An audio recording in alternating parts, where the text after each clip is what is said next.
Hey, where have you been? Where have I been? Where have you been?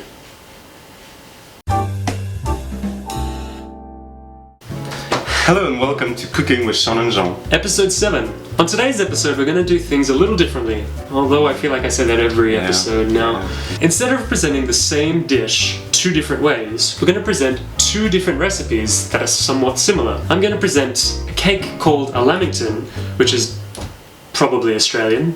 It's basically a sponge cake with a jam center covered in dark chocolate and coconut.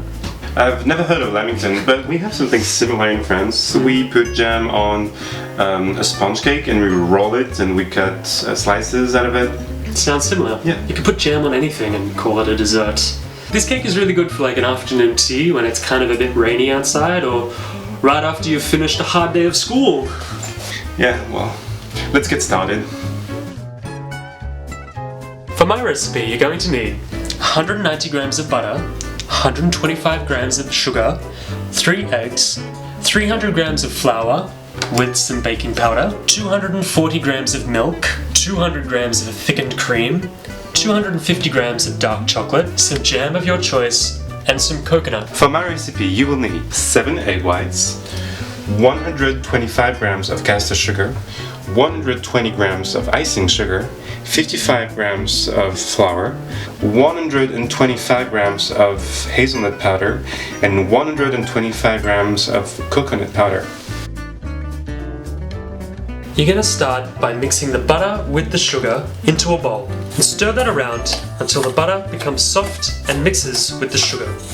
In most recipes, it's recommended that you do this with a KitchenAid with the paddle attachment, but I left mine on the bus, so I'm just going to use a wooden spoon and not a whisk because... why? Because reasons. Because reasons. First of all, combine all your dry ingredients, that is the coconut powder, hazelnut powder, the flour, and the icing sugar.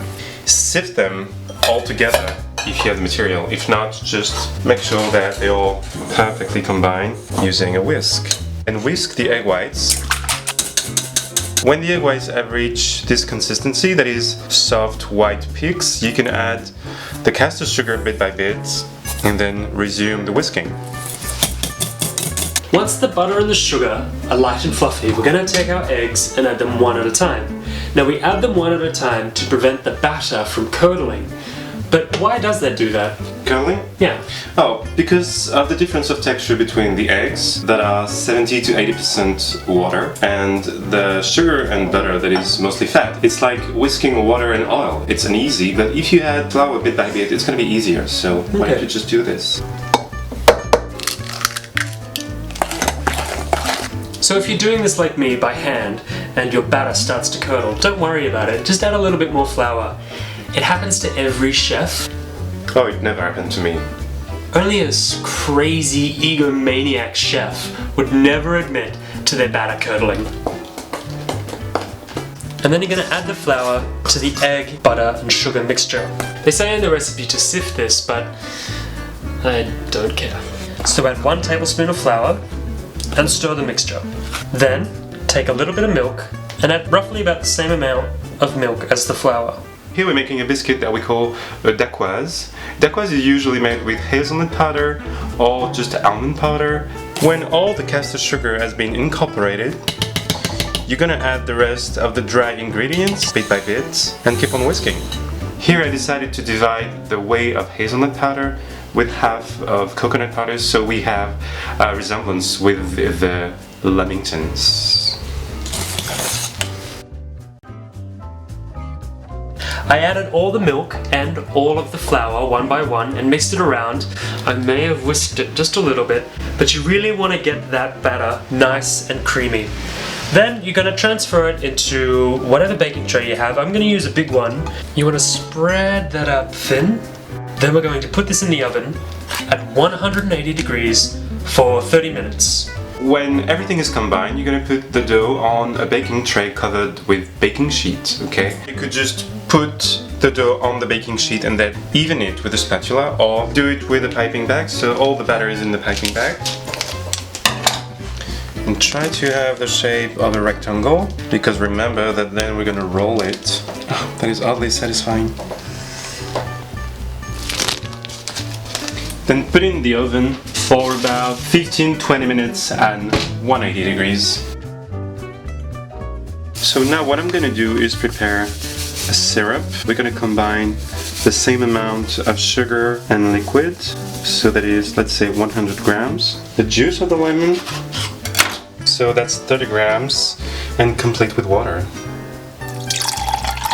Now we're gonna bring it to the boil and then put it aside and wait for the biscuit to be out of the oven. Once your cake is ready, take it out of the oven and you're gonna have to let it sit until it cools. You can check to see if it's cooked by inserting a knife in, and if it comes out clean, it's ready to go. While you let that cool down, we're gonna work on the chocolate icing.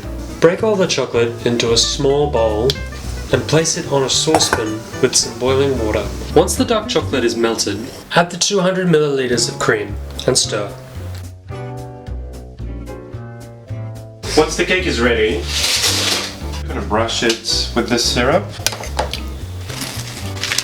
And then you're gonna roll the cake while it's still warm. Let it sit till it's perfectly cooled. Then we'll unroll it to fill it with the jam. I'm going to trim the edges of the cake to make it a more even rectangle. And you want to roughly slice the cake in half. So on the bottom half of the cake, you're going to spread the jam. Then you're going to take the top slice and place it back on top. Now we're going to unroll the sponge cake and we're going to fill it with strawberry jam that we're going to make a little more runny with a little bit of the syrup that's left. And we're going to roll it back. Help yourself with the paper to roll it properly. It's okay if it breaks. We're going to cover it with glaze to hide the crack and add a little extra flavor. Now we're going to make a glaze with the juice of 1 lemon and some icing sugar. Some more.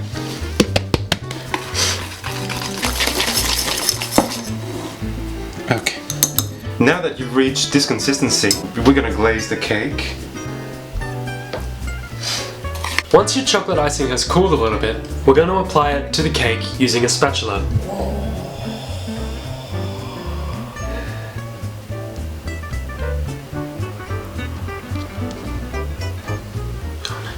My technique for getting the sides is to make an absolute mess.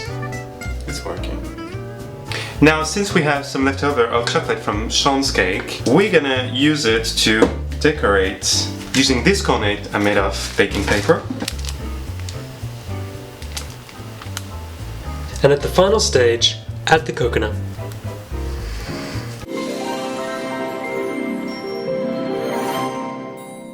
And there you have it, a simple recipe for a cake that's great for any occasion. And you can serve it as a whole cake or in slices. And these slices could last a few days if you leave them in the fridge.